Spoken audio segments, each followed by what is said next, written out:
that abound in the realty business. So we have friends from the Guam Association of Realtors in studio right now talking about a forum that's coming up.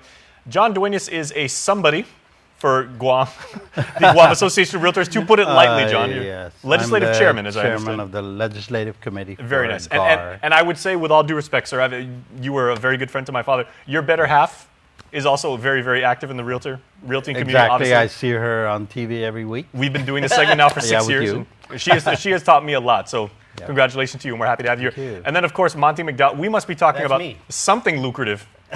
You're always involved. Not necessarily lucrative, but it's very needed and very much to the hearts of the people of Guam. You know, the thrill of home ownership is something that everybody desires and strives for in their life. So would that be a theme? Because between the two of you, you guys have decades of experience in business, but particularly in the real estate business. So is there a key theme that with this forum you're trying to marshal across? Well, I'll just jump in that we spent so much time meeting the legislators or this a little while ago they were called candidates, and so we're trying to get their opinion on the questions we have. But now that they've won the contest, so to speak, we feel that there's a lot of issues within the real estate community that we'd like them to be aware of. And so we're taking this opportunity to try to bring them all into a room together. And then we selected several topics that we're going to impart some educational components to them and answer their questions. We can't expect, just because they got elected, that they have the knowledge of all the trades and skills and everything that are abound in Guam, but we're centric to our community in the real estate, so we're of course focused in that. So we'll take that opportunity, and I would recommend that other industries might think likewise, because these people can greatly assist our effort to help the community of Guam just by listening to what we have to impart upon them. Absolutely. Now, John, I've heard the real estate industry on Guam being referred to as, our second most important industry. Now, some people might say construction, but, everybody says, Guam is all about tourism. Right. But some people say, because real estate on Guam is so thriving, and, of course we deal with the ebbs and flows of any economic industry, but would you agree that our real estate industry has unique challenges and unique opportunities? Absolutely. I think on Guam, because we have such limited land space, every square inch of real estate has value. And the challenges we face now are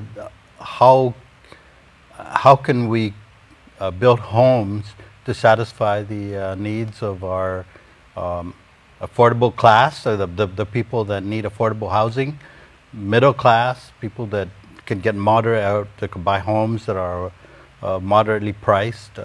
We're having that challenge now because of the H-2 labor situation. Certainly. And as an engineer, would you say that some of the topics like compliance, new technical innovations when it comes to building homes and everything like that, is that a huge opportunity, or would you say it's a lot of work to catch up to what's going on in the mainland? Well, compliance with regulations, you mean? Yeah. Well, I think there's just too many.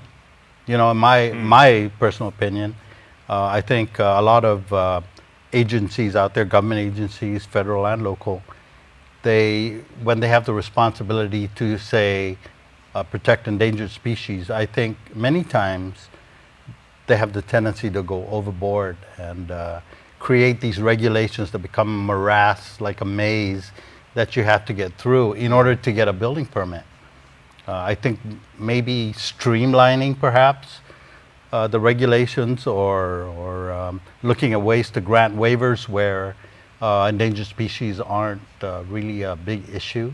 I think those are important. That's actually one of the topics. Is Marcel Camacho has got a topic that called procedures and impediments to development in Guam, and so explain to our legislative folks that it's nice to entice developers to our island, but we need to take care of all these impediments that cause us not to get to where we need to get to. Before we start moving forward, there's some.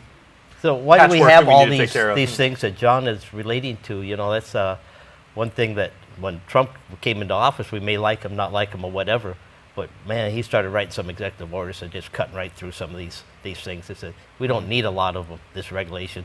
So things that take 6 months to get through the process could get down to maybe a couple of months or so. Well, let me ask you, gentlemen, now that you put this forum together, and obviously you would have invited all 15 of the legislators and probably more people. How have they received, the invitation, and has there been any like initial pushback, or they say, I've got so many questions I want to ask of you and your colleagues, and what's been the general dialogue so far? Chairman?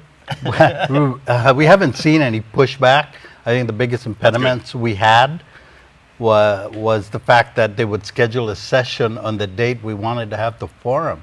So then we would be guaranteed a lack of participants. How convenient. And I think that there is an issue this coming Friday. I think there are some public hearings that might get in the way. We will definitely do as many stories as we can, because we are as curious to see how this turns out as you are. So when is your forum, by the way, Monty? It's going to be Friday at noon, this Friday, the 3rd, and starts at noon with a light lunch, and then 12:45 we kick off with, I've got the some presentation. Some presentation on the H2. I got Bill Berry coming in from the construction industry to talk about what his perspective is from a construction manager's point of view. Then Greg Massey, the manager of the alien workforce for 3 decades at the U.S. or Guam Department of Labor. And then I have somebody from one of the island nations, leaving a little surprise here, that give perspective that maybe we can actually look elsewhere than the Philippines. Well, who else is going to show up to your forum? KUM News, and we are going to be there and cover it for you. So we will see you then. We don't want to give anything away, but we got to go to commercial. But gentlemen, best of luck, and we look forward to seeing you there, because we really want to see how these talks turn out. Thank you, Jason, Absolutely. for having us. We Appreciate it. welcome KUAM. All right. Thank you, John. Thank you, Monty. Absolutely. Please stay tuned. We're back after this. We're done.